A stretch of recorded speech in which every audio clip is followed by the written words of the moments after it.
Hello, beautiful soul! Welcome back to my channel. This is my channel. I'm from Japan, Kabayan Aris. This reading is for you. Nagagalit si Aris, oh. Drama alert, ah. Tingnan natin na iyong March 16 to 22. Maraming salamat kay Mr. Ronald Balbuena.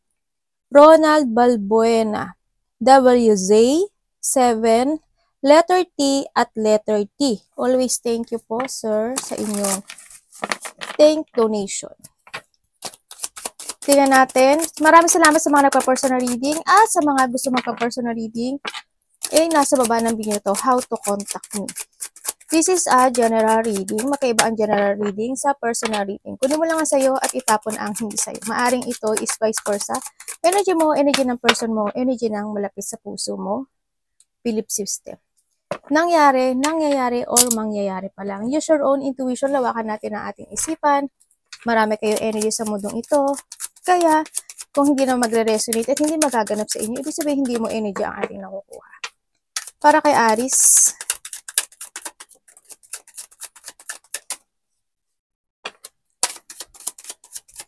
March 16 to 22.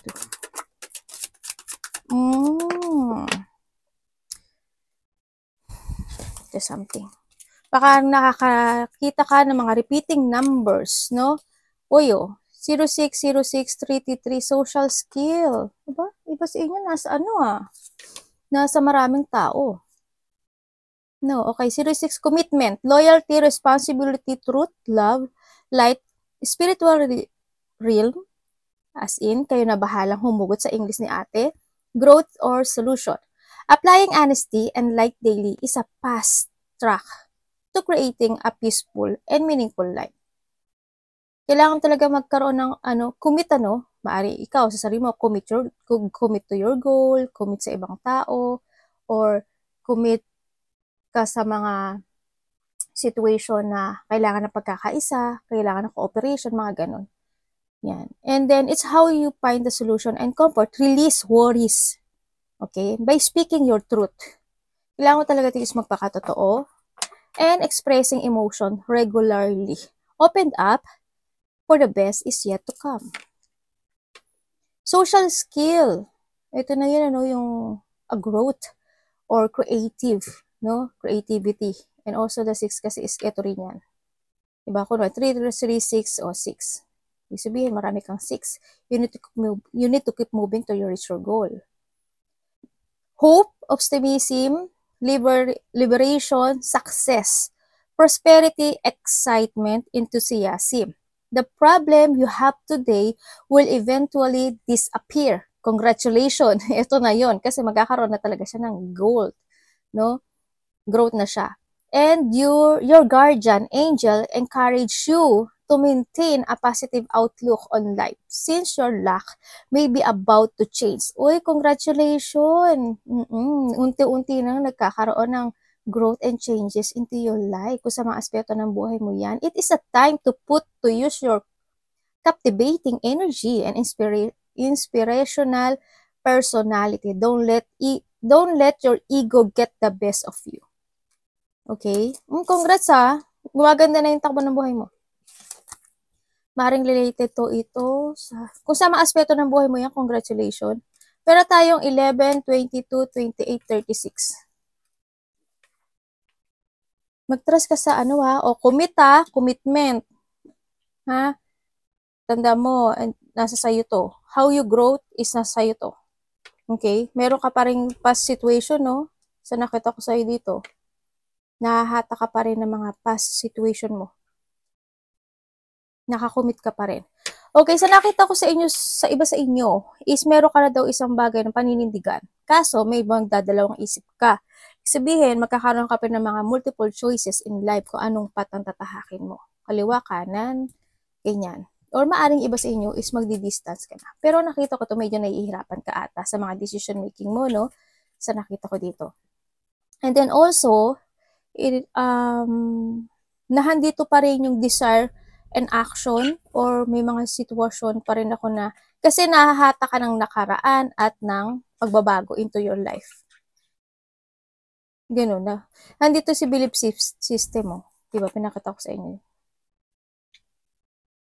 Go after what you want. Destiny, inspiration, talent, gift, appreciation, and gratitude.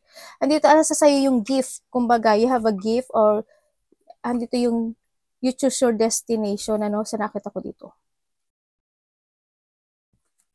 Ano ka, maniwala ka sa sarili mo. Kung ano yung paniniwala mo, mag-trust ka sa intuition mo, ganun. Sa nakita ko dito. Yun ang pinaka-best din. At ang iba naman sa inyo, ay, natak may pupo.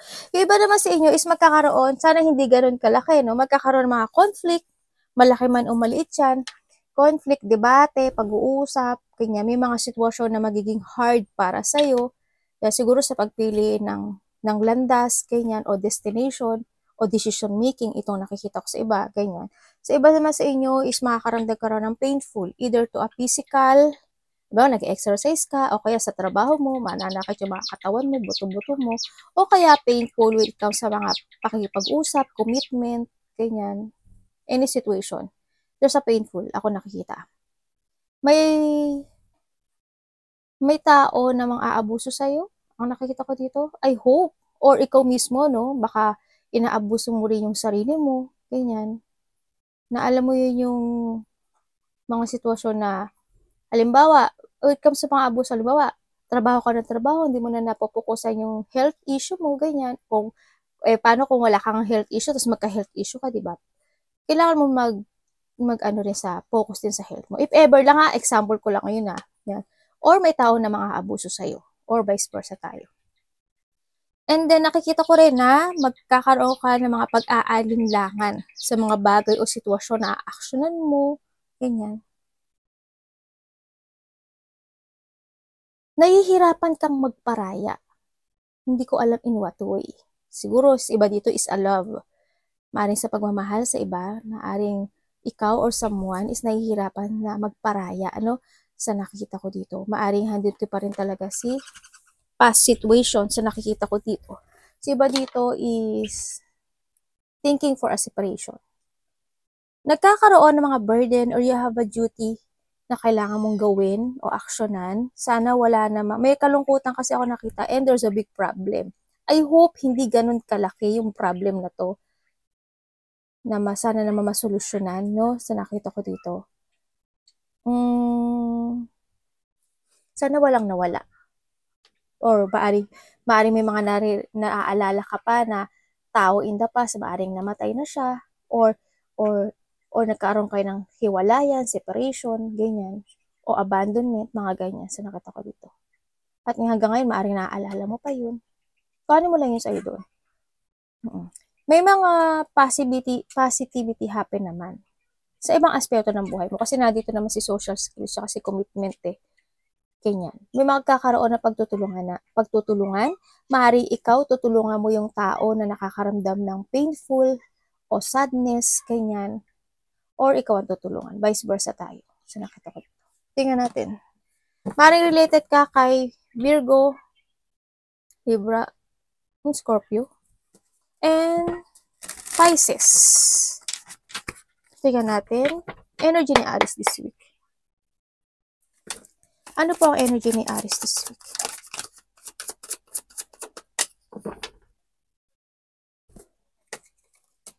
Uy! Diba? Ang ganda ng energy mo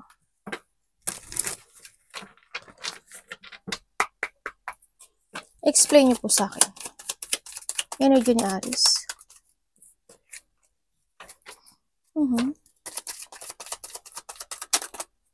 Uy!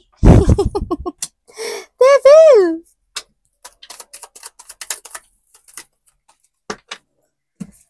Okay, ang energy mo.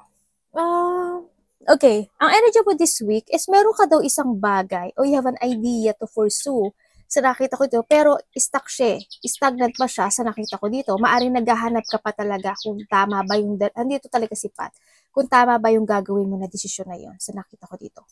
And also, yung energy mo dito, this week din is may mga bagong communication, mga bagong idea, mga bagong project, or nahandito rin is may mga ma-attract ka raw na, kasi you will attract mga bagong tao, ma-attract mo ngayon yung money, yung opportunity, ganyan, sa nakita ko dito. Siyempre, ma-attract mo din yung mga yung mga tao na makapag-distract sa'yo. Ang nakita ko dito, the distraction is ikaw. Ganon. Sa iba siguro, ibang tao, ganyan. Kasi why? May tao pa rin ako nakikita dito na someone is magbabackstab sa'yo. Kumbaga, may tao na nag-iisip ng dark thoughts sa'yo. Or may tao dito na nakipag-communicate sa sa'yo pero masama yung pakay niya sa'yo. May offering. Tingnan pa rin natin mamaya sa offering kung ano mangyari. Pero pag-isipan mo ha. Parang may hingilin sa'yo ng tulong talaga. And then also, this time kasi is magnetic ka. Mamamagnet mo yung luck this time.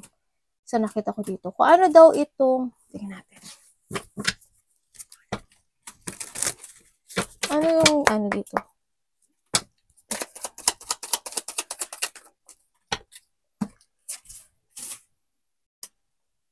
Ano yung Ten of Swords? This week din, ang nakikita ko sa'yo, kailangan mo daw, kung ano yung mga ipupurso mo na bagay o sitwasyon sa buhay mo, kung sino yung mga kakausapin mo, ganyan, or doing a project, you need to be aware. Ang sinasabi dito, no? You need to be aware sa mga salita mo, sa mga tao na makakasalamuha mo, magplano kang maigi. Huwag bigla, no? Kasi darating si problema. Pag-isipan mo siyang maigi. Kung magkakaroon man ng offering, pag-isipan mo siyang maigi. Kung ano man sitwasyon na gusto mo i-pursue, pag-isipan mo siyang maigi. Okay? Kasi maaaring magiging delikado to sa'yo kasi lumabas ang angels mo and the devil. So, nakita ko dito. Huwag ka agad-agad. Planuhin mong maigi. No? Tingnan natin ang parating. Siguro naman wala naman nag-iisip sa inyo ng mga dark idea, no? Para mag-success yung iyong business, yung negosyo. Sana wag naman, no? Pero if ever na hindi ikaw yun, may tao na nag-iisip sa'yo na guyuin ka, dayain ka, lokohin ka, magsinungaling sa'yo. Dark thought. Tingnan natin ang parating. Kaya Aries. May taong magiging sakim, kumbaga. Sakim sa material, sakim sa kaperahan, kamunduhan. Parating is a Four of Swords. You need to be prepared, ha? This is not a negative. This is a warning para sa inyo, ha? Kaya wag niyo iisipin na negative ito. Warning ito sa inyo para hindi maganap o mangyari to. Okay? Iba kasi iniisip nila, negative agad. Hindi nila alam na wina-warningan kayo ng taas. Bakit po Four of Swords ang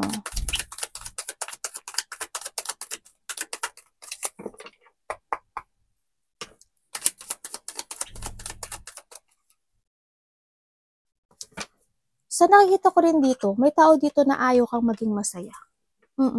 Dito. Ingat ka rin dun sa kanya. Kasi ang nakikita ko sa kanya, baka makipag-communicate sa sayo. Yan. May mga tao or may tao na ayaw niya maging masaya ka. Kasi sa ngayon, nakikita ko may project kang gagawin. Pero pag-isipan mo ha, planuhin mo maigi. May taong masama ang pakay sa'yo eh. Sa love life man iyan, sa business man yan, pag-isipan mong maigi ha. Kasi ang nakikita ko doon, sa dark situation na yon, sarili niya lang iniisip niya. Kung alam mo kung yung makakakabig siya, por pakabig siya, ganun. Ingatan mo. The Tower. Parating.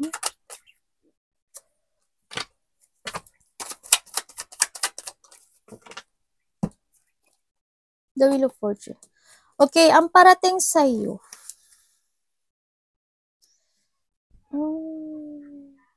Ang parating sa iyo,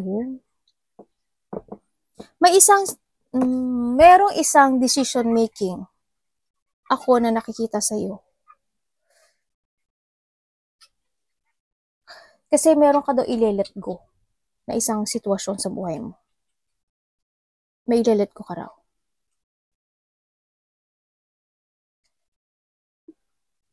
Ganun. Kasi parang ang nakikita ko sa'yo dito, you want to be alone or you gusto mo muna mag-focus sa sarili mo, sa project mo, sa opportunity na meron ka, ganyan. Parang hindi yung paglilet ko ng bagay na to. Aabandonahin mo siya o ilelet ko mo siya, ganyan. Sa nakita ko dito. Parang ayaw mo muna ng isang malaking responsibilidad na gusto mo iaklang sa balikat mo. Parang ayaw mo muna nun. Gusto mo muna mag-focus sa mga meron ka ngayon.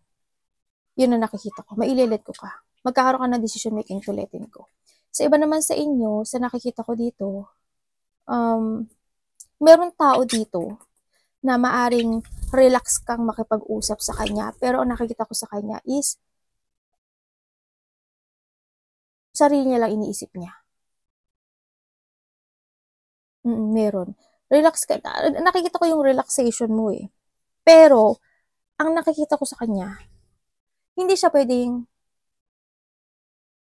pagkatiwalaan at hindi siya pwedeng asahan. Kasi tatandaan mo na dito si Tower. Kung sino man itong tao na to. Hindi ko alam, pero yun ang nakikita ko.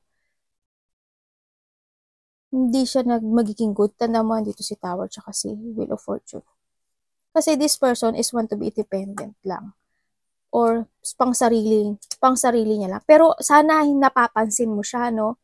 Sana hindi mo siya ma-ignore na mag-trust ka sa intuition mo. Kasi nakikita ko to parang parang hindi mo napapansin na ganun yung pakay niya. Na ganun yung intention niya sa'yo. Sa nakita ko dito. I hope hindi maganap, mag-ano ka. You need to be aware. Sabi nga, di ba kanina, you need to be aware. Ganon. And then,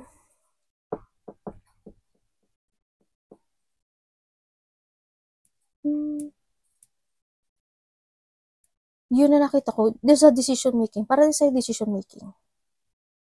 Pero mag-trust ka talaga sa intuition mo. Sana walang magkamali. Para hindi dumating si big problem. Mag-trust ka sa ano mo. Tingnan natin ang dapat iwasan. Uli ko, sakot ang pa ako. Ano dapat iwasan ni Aries this week, universe? Huwag ka agad magtitiwala, ha? Tanda mo, you have a knowledge. Diba? May 3 of swords ka pa, oh. Dapat iwasan. Oh my God, Leo. Lumabas na dito, lumabas pa dito. Ito na ha, ewan ko lala kung hindi ka pa matatauhan sa warning na to. Pero nasa sayo to. Or vice versa tayo ha. Dapat mo iwasan.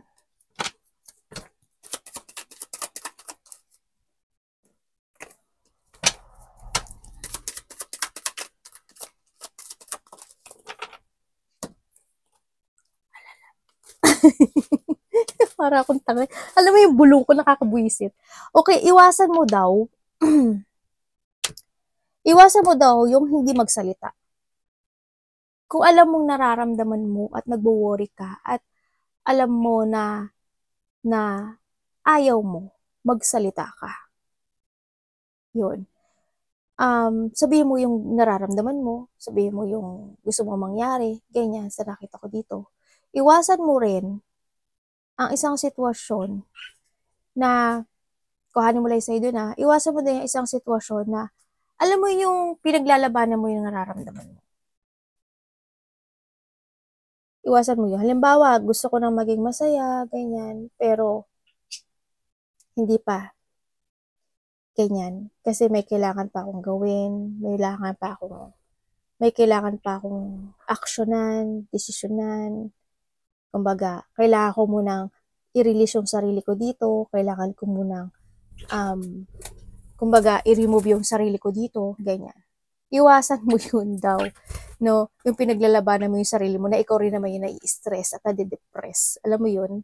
Na kahit na iba naman yung tinatakbo ng puso mo, iba yung tinatakbo ng isip mo, pero iba yung tinatakbo ng puso mo. Yun. And then also, ang sinasabi ito, umiwas ka sa mga tao na pwede kang lokohin. Iwasan mo yung mga tao na hindi mo napapansin na nagsisinungaling sila. Na iwasan mo yung mga tao na nagsasalita ng magaganda na ganito, ganyan. Kasi may offering ako nakikita. Pero at the end is hindi, yung tao na Kasi may opening nga. May tao, kasi at the end, masasaktan ka. Dito. Pero mag-trust ka, hindi ko naman sinasabi na lahat kayo ito, no? Hindi ko sinasabi lahat kayo ito. Kasi iba-iba kayo ng energy, maaring hindi mo to energy, diba?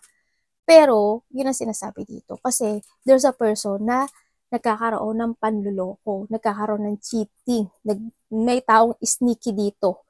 Kumbaga, nagsasalita siya na hindi mo napapansin. Pero ang sinasabi niya kasi is puro good eh. Puro maganda. Ang nakikita ko dito. And then, maaaring ito is tinithinking mo kung ano ba talaga. Pero magbibigay siya ng effort daw sa'yo. Yun, umiwas ka sa mga tao na ganun. You need to get away with something. At makiramdam ka. Okay? Tingnan natin ang love. Love is sa lahat ha. Pamilya, kapatid, anak, kasama sa trabaho, karelasyon. Kamusta ang love this week ni Aries? Uy.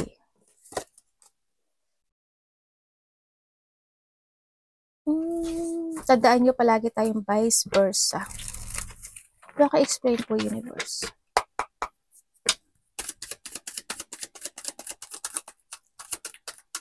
Ano pwede ko malaman?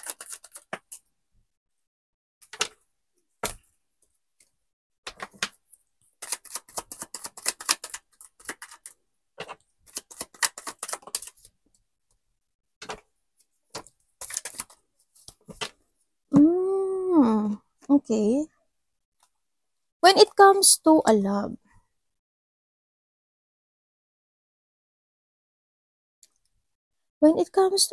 meron ditong tao na naninindigan. Maaring ko ano yung mga, maaring ikaw to ha, maaring mabait siya, no? Maaring mabait siya. Ganyan, sa nakita ko dito, maaring itong tao na to is may marami siyang ginagawa sa'yo. Ganyan na, kumbaga nakakaramdam ka sa kanya ng mga pagpapahalaga, binibigyan kanya ng regalo, binibigyan kanya, or iniintindi kanya.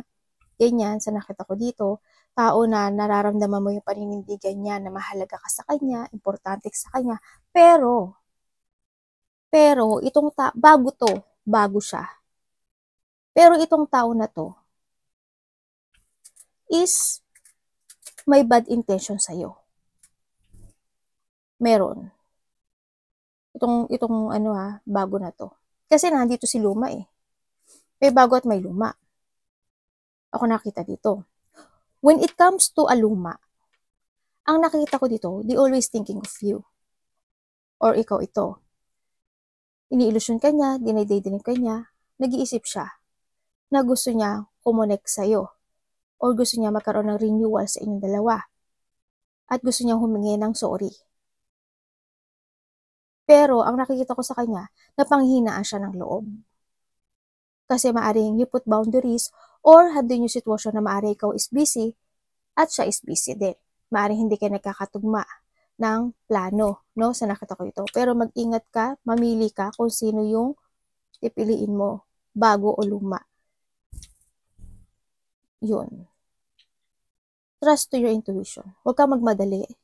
Sa nakita ko dito, nakita ko naman hindi ka nagmamadali kasi you're thinking. Mag-trust ka sa intuition mo and be patient to make a choices para hindi ka mag-mess. Okay? Tingnan natin ang money ni Aries.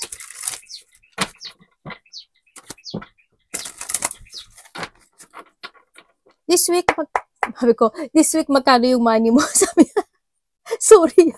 This week, kamusta ang money ni Aries? Ano ba daw ang utak ko Ellie?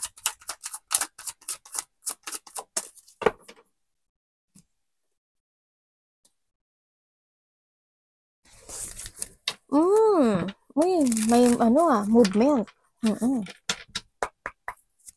Ganda ng money mo. Kasi di ba? Nagkakaroon ng miracle sa'yo. Isa miracle nga.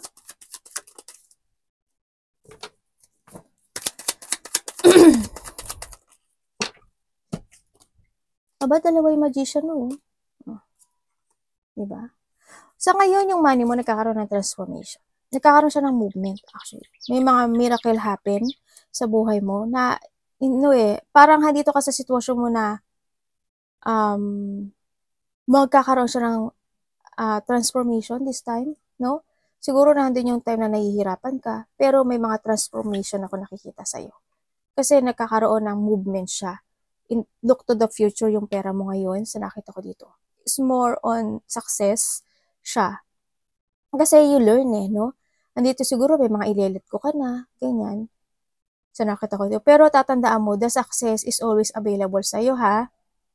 You need to follow your heart dito when it comes to money. Kasi nakikita ko minsan natatrap ka, nai-stuck itong money mo, pero nakikita ko, kahit pa paano, nagkakaroon ng miracle happen sa'yo. Kaya nagkakaroon pa rin siya ng movement sa money mo. Congrats, kasi may siya, movement. Tingnan natin ang opportunity. Opportunity this week. Yes.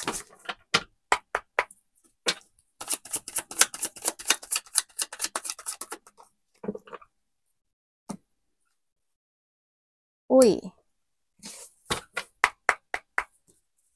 Ano po to?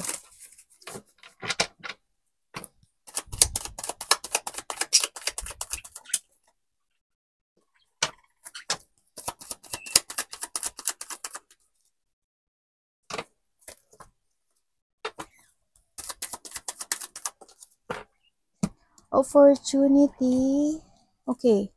Opportunity mo ngayon is magkakaroon ng, parang may mga wish come true na makakamit. Kumbaga may mga kasiyahan, diyan may mga supportive, may mga tao na they give you a love and support, ganyan. May mga situation na mga wish come true mo na matutupad. Magkakaroon ng mga development sa mga aspeto ng buhay mo sa nakikita ko dito. Kasi ang nakikita ko sa iyo, yung opportunity mo, marami kang gagawin.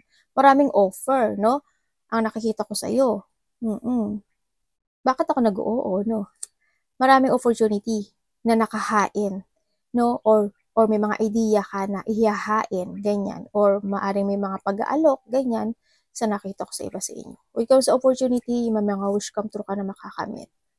Yan. And then also, sa ibang opportunity mo naman, sa nakita ko sa'yo dito, ay magkakaroon ng mga celebration, collaboration, cooperation, ganyan. Magkakaroon ng, yung iba dito, there's a group, or may mga creativity ka na gagawin this time with collab, no? Or yung iba naman sa inyo, maaring may tao na mag-share sa'yo ng kanyang happiness or suporta, or ikaw magbibigay, vice versa. May mga iba sa inyo is mga pupuntaang gathering, mga celebration, may mga friend na makikipagkita sa'yo, ganyan, sa nakita ko dito. Siguro may mga old friend ako nakikita na maaaring pagkita-kita, ganyan. Maaaring magkakaroon ng pag-aayaan, lalabas, iinom, mag-chill, ganyan. O may mga pupuntahan kayo na kasiyahan. Sa nakita ko to. Or birthday, pwede rin birthday, ganyan, sa nakita ko dito. Magkakaroon ng happiness sa'yo. And opportunity also is may mga manifestation and desire ka na makakamit. Okay. Tingnan natin ang advice. Congrats sa ano. May joy ako nakikita sa'yo. Success and victory also. Kasi maraming opportunity na parating. Opportunity or ideas to, ha. Advice.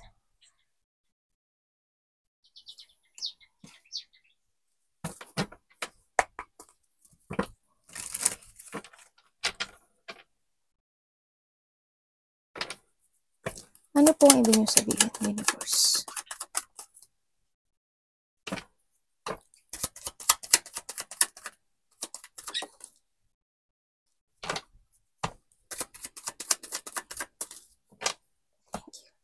Okay, when it comes to an advice, ang nakita ko sa iyo is kailangan mo daw balansehin yung mga iniinom mo, kinakain mo, yung pera mo, yung time mo, yung sarili mo. Kailangan lahat is balance, no? You need to create again yourself in a new you. Kailangan mo ngayon is a positive destination or clear path. Kailangan sa iyo is movement. Pareho siyang Kailangan sa iyo is more on balancing this time talaga. Ganun. And then also, sa nakita ko dito, maaring may makikipag-usap sa'yo, no? Or makaka-receive ka ng text message, communication. Ako na nakikita sa tao na maaring aayain ka niya or magkakaroon kayo ng bonding. Ganyan. Ay, bakit ano? May 3 of Swords. Maaring itong tao na to, o maaring makaka-receive ka lang ng text sa kanya. Maaring itong tao na to is a past person, ano? Yan, baka kausapin ka niya, or makareceive ka lang ng text sa kanya. Ganyan. Sa tao na to. Yan. Na maaring nagkaroon ng dapat sa mga rejection, separation, conflict, ganyan. Makaka-receive ka daw ng ganyan. Baka hihingi siya ng forgiveness, ganyan. O kaya gusto ka niya lang i-text, gusto ka lang niyang kausapin. O sa iba naman ito, maaring ito is related to a money, ganyan. Maaring anak mo, kamag-anak mo, ganyan. Ang nakikita ko dito. Yan. Advice is kailangan is more on balancing ka, ha? Kailangan, dito kasi is positive destination. You need to continue sa direction to find your goal. Sa nakita ko dito. Kasi maraming goal, maraming opportunity na darating sa buhay mo. May mga offering kasi ako nakikita sa'yo. Balansehin mo lahat, ha? Balanse lahat. As in balance. Lahat ng aspeto ng buhay mo. Sa nakita ko dito. And harmony. And peace. Sabi dito, no? Arigato namaste, God bless.